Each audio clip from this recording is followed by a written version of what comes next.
Bonjour et bienvenue à toute la communauté Optoy. Je suis ravie d'être avec vous aujourd'hui pour partager un petit moment dans ce joli cadre. Je m'appelle Méline Dutrier-Vosboyer, je suis éducatrice de jeunes enfants de formation, directrice de crèche et formatrice petite enfance. J'interviens aujourd'hui dans ce live pour vous partager un super pouvoir pédagogique que je tiens à mes formations que j'ai pu faire à Reggio Emilia en Italie et à Createctura en Espagne. Alors on a l'habitude de dire qu'il n'y a pas de recette toute faite pour s'occuper des jeunes enfants, et je suis bien d'accord avec ça, mais il y a quand même quelques petits ingrédients pédagogiques qui peuvent favoriser la réussite de nos propositions ludiques. Et aujourd'hui, ce super pouvoir, ce petit ingrédient magique dont je vais vous parler, c'est la mise en scène pédagogique. Alors, qu'est-ce que c'est la mise en scène pédagogique? Eh bien, c'est une mise en place esthétique du matériel ludique. C'est une présentation sous forme d'univers, par exemple la banquise, la ferme, l'océan et tout un tas de choses comme ça. L'idée, en fait, c'est de rassembler du matériel et des matières, de les mettre ensemble pour faire un tout harmonieux qui donne l'idée qu'on entre dans tel ou tel univers. Donc j'imagine que ça vous est déjà arrivé de ne plus savoir quoi proposer à vos enfants, malgré le fait qu'il y ait plein de choses à la maison, ou que votre enfant vous dise s'ennuyer alors qu'il a plein de choses à sa disposition. Oui, mais cela arrive souvent parce que un jouet au fond d'une caisse, mélangé à d'autres éléments, ne l'attire plus, ne lui donne plus envie d'aller vers lui. Et vous allez voir que la mise en scène pédagogique peut redonner un côté attrayant à ce matériel oublié. Alors comment ça marche? C'est quoi le truc? Pourquoi les enfants vont être attirés, parfois même aimantés à une proposition bien présentée? Eh bien, je trouve que la meilleure façon de se rendre compte de ça, c'est de comparer ça à une belle assiette servie au restaurant. Quand un plat est bien présenté et qui vous est servi, eh bien ça attire votre regard, ça vous met l'eau à la bouche, ça vous donne l'envie irrésistible de la déguster. Contrairement à un plat où on ne distingue pas trop les aliments mis un peu tous ensemble. Voilà, là on retrouve vraiment cette idée du jouet perdu au fond d'une caisse, mélangé à un petit bazar, qui fait qu'on n'a plus trop envie d'aller vers lui. Mais si on l'extrait du bazar et qu'on le présente bien, et bien de nouveau on a envie d'aller vers lui. Et comme je suis assez convaincue de ce parallèle avec la restauration, je vais vous partager une rencontre que j'ai eu l'occasion de faire récemment avec un chef étoilé qui s'appelle Guillaume Montjuré, qui a son restaurant sur le Vercors. Et quand il m'a parlé de son travail, il m'a tout de suite parlé de son invitation par la vue. Et il m'a avoué que 60% de sa recherche consistait à séduire ses gourmets par les yeux. Alors qu'on pourrait croire que, évidemment, le travail du restaurateur, c'est de remplir nos papilles. En tout cas, lui, il dit que le goût découle de la séduction visuelle. Et puis je poursuis aussi pour vraiment dans l'idée de vous faire comprendre ce pouvoir de l'esthétisme. On peut aussi faire le parallèle avec l'organisation d'une festivité. Quand on organise une fête, un anniversaire, un mariage, on a à cœur que nos invités se réjouissent à l'avance de venir nous voir, de participer à notre fête.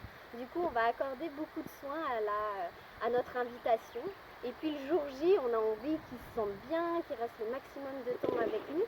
Alors on va accorder beaucoup d'importance à l'ambiance qui va entourer notre événement. Eh bien la présentation pédagogique, la mise en scène pédagogique, eh bien c'est un peu ce carton d'invitation que vous envoyez à l'enfant. C'est le visuel qui va l'attirer au jeu. Alors concrètement, aujourd'hui je vais vous présenter 3 exemples de mise en scène pédagogique que j'ai installés dans les packs d'exploration Optoys. Alors c'est vrai qu'il y a 4 ans, j'ai eu un coup de cœur pour ce matériel que je trouve absolument fantastique pour proposer des univers aux enfants. Ils ont toutes parfait. leur taille, ils permettent vraiment jusqu'à 3 enfants d'explorer un univers. Les rebords sont pas trop pour les jeunes enfants, ce qui leur permet vraiment d'avoir des manipulations aisées. Les rebords sont pas trop bas non plus pour éviter les débordements de matière. Voilà, le plastique est vraiment très léger, ça se nettoie facilement au jet d'eau, ça peut se ranger à la verticale ou même s'accrocher grâce aux petits trous voilà, derrière une porte dans la maison, etc. Donc évidemment dehors les possibles sont toujours plus importants, mais vraiment moi j'hésite pas à utiliser ces bacs d'exploration également en intérieur parce que voilà, c'est assez facile à canaliser. Donc je vais vous présenter les petits univers d'aujourd'hui. Donc je vais demander à mon caméraman de me suivre. Alors je vous ai fait aujourd'hui donc un petit univers océan. Voilà, avec simplement de l'eau colorée, des petites figurines trouvées dans la maison. Pour le sable, j'ai fait du sable de lune avec de l'huile et de la farine. Voilà, quelques coquillages trouvés de ci, de là. Ici, c'est l'univers de la mare aux grenouilles, donc peut-être un univers un peu plus osé qu'on n'est encore pas trop familier avec ce concept d'univers. Donc on a du tapioca, le perle du Japon, voilà, qui donne une texture un petit peu gluante. Donc voilà, c'est un petit peu qui tout double, les enfants aiment ou n'aiment pas. C'est intéressant de les proposer sous une cuisson différente. Alors là, dans les tubes à essai, donc il y a les petites perles qui sont crues, qui font un petit peu penser au tétard. Voilà, là juste plongés dans l'eau, voilà, ils deviennent de plus en plus visqueux. Et puis là, c'est une partie que j'ai fait cuire, et ce qui donne un aspect beaucoup plus gélatineux. Donc vous voyez mes mains pleines de colorants, hein, puisque j'ai fait cette préparation tout à l'heure. Ensuite, des petites pinces qui permettent d'aller pêcher les grenouilles, une boule à thé, une loupe, et puis plein de végétaux cueillis dans le jardin. Voilà, donc vous voyez, pas de matériel spécifique en particulier. Et puis ici, un univers qui fonctionne très très bien aussi, l'univers du chantier.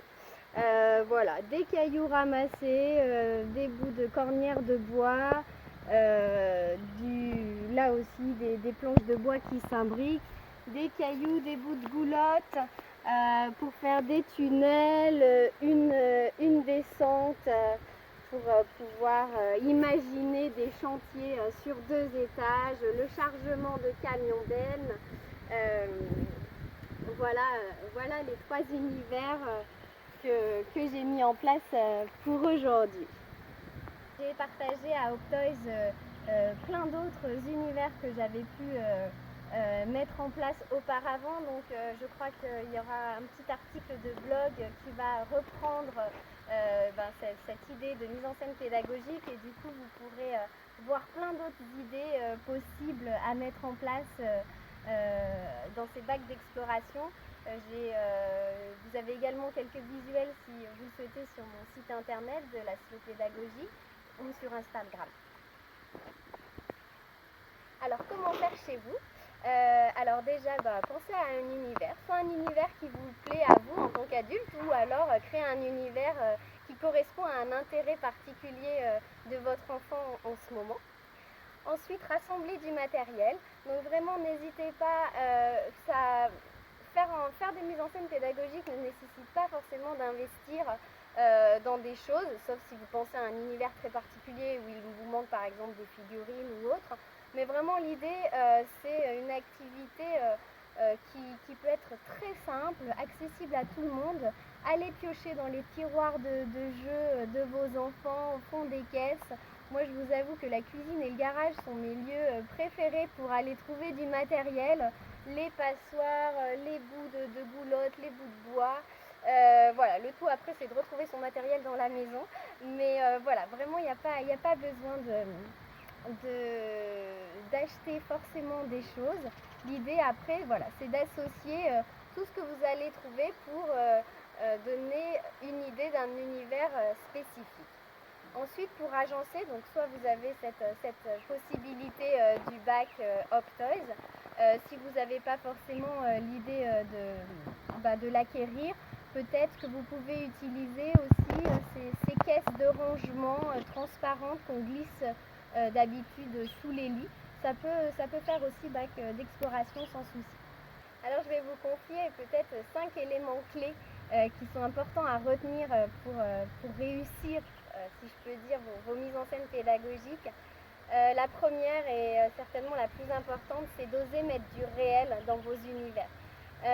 Si à partir de 5 ans, l'enfant, grâce au fait qu'il acquiert la représentation mentale, peut se contenter de faux semblants, les jeunes enfants ont vraiment besoin de réel pour investir un jeu et une proposition. Voilà, lui faire naviguer un bateau, c'est le mettre sur l'eau, donc il a vraiment besoin que vous mettiez de l'eau dans son univers. Voilà, faire du chantier, pour lui c'est comme il a vu dans la rue avec des cailloux, du sable, et il a besoin vraiment de manipuler le vrai pour investir sa proposition et donner de l'élan à son imagination. Donc le réel, c'est vraiment très important pour les tout petits. Ensuite, l'esthétisme. Alors par esthétisme, il ne faut pas entendre beau, joli, parce que ça serait trop subjectif évidemment. Mais par esthétisme, il faut entendre plutôt clarté, lisibilité de la proposition, un tout qui soit plutôt harmonieux. Voilà, si c'est trop fouillis, etc., l'enfant ne va pas forcément l'investir. Donc il faut faire attention à ne pas forcément surcharger votre proposition, mais voilà, bien penser les bons éléments, peut-être avoir une harmonie de couleurs dans ce que vous proposez ou une harmonie de matériaux. Alors une troisième chose qui peut favoriser la réussite de votre mise en scène, c'est d'autoriser le mix de matériel. Souvent on a tendance à dire si on joue au train, on joue au train, et puis si on veut jouer aux figurines, on range les figurines. Là c'est intéressant d'autoriser, de mixer les univers, parce que parfois l'enfant va avoir besoin de ces figurines pour donner vie à son chantier. Ou à l'océan. Il va avoir besoin de ces petits wagons du train pour charrier de la paille jusqu'à sa ferme, etc. Donc voilà, là c'est aussi peut-être à nous, à adultes, d'autoriser que les univers se mélangent un peu, et vous verrez que l'enfant sera encore plus créatif si vous lui donnez cette possibilité-là. Et puis le dernier élément dans votre mise en scène, c'est de garder l'idée qu'il faut suggérer sans devancer l'enfant. C'est-à-dire que votre présentation va peut-être donner l'idée qu'on peut aller pêcher la grenouille avec un ustensile, mais votre présentation doit aussi laisser de la place aux idées des enfants. C'est pour ça que c'est important que tout ne soit pas utilisé, qu'il y ait de la réserve de matière, de la réserve de cailloux qui ne soient pas mis en scène, de la réserve de tapioca peut-être, pour que ce soit l'enfant maintenant qui rajoute des choses à son univers et qui, voilà, nous on est juste le tremplin à son imagination. Voilà, alors je terminerai en vous confiant vraiment ce que j'aime le plus dans cette idée de mise en scène pédagogique. La première chose, c'est effectivement de redonner de la valeur, ou de donner tout simplement de la valeur à du matériel quotidien, une passoire ou à un jouet oublié. C'est un petit peu comme le bibelot qu'on oublie dans un tiroir qui prend la poussière, et puis quand on le dépoussière ou qu'on le met proche de la fenêtre, ça révèle un petit peu son éclat. Voilà, là c'est vraiment la même idée, c'est redonner de la valeur à du matériel qui n'en a a priori pas ou qui n'en a plus. La deuxième chose que j'aime vraiment avec ce concept de mise en scène pédagogique, c'est le fait qu'on puisse faire du nouveau avec de l'existant. Voilà, vous allez voir qu'avec un même matériel, vous allez pouvoir le mettre en scène différemment, dans des univers différents, et vous allez renouveler comme ça vos propositions ludiques de vos enfants sans rien acheter de particulier. et vous allez voir que vous allez peut-être moins recourir à l'acte d'achat quand vous serez un petit peu démunis face au fait que vous ne sachiez plus quoi proposer aux enfants. Et puis la dernière chose, je crois que ce qui me fait encore peut-être plus plaisir que de voir la joie des enfants à investir un univers, c'est la joie des adultes à créer ces univers. Parce que quand il crée ça, il exprime sa créativité. On n'a pas toujours besoin d'être manuel pour être créatif. Déjà, agencer des choses, les penser dans l'espace, c'est le langage de la créativité. Et puis, du coup, on regarde différemment le jeu de l'enfant quand on a préparé cette mise en scène. C'est exactement de la même façon quand vous avez passé du temps à mijoter un bon plat pour vos invités du soir. Et le soir, vous allez regarder un petit peu comment vos invités apprécient le plat que vous leur avez préparé. Et puis, si c'est une réussite, vous allez avoir envie de renouveler votre recette. Et là, vous allez voir que en installant ces mises en scène, vous allez vouloir regarder de plus près comment les enfants investissent leur jeu. Et là aussi, si c'est une réussite, je suis assez certaine que vous allez prendre le goût de faire des univers encore et encore avec toute votre imagination et tout ce que vous avez à la maison. Voilà, c'était mon partage autour de la mise en scène pédagogique. J'espère que ça vous a plu. Comme je vous le disais tout à l'heure, n'hésitez pas à aller sur Optoys ou sur la slow pédagogie ou Instagram pour trouver d'autres idées autour de ce thème-là. Et puis voilà, je suis ravie d'avoir passé ce moment avec vous. Je crois que vous aurez la possibilité de poser quelques questions par chat et j'y répondrai bien volontiers.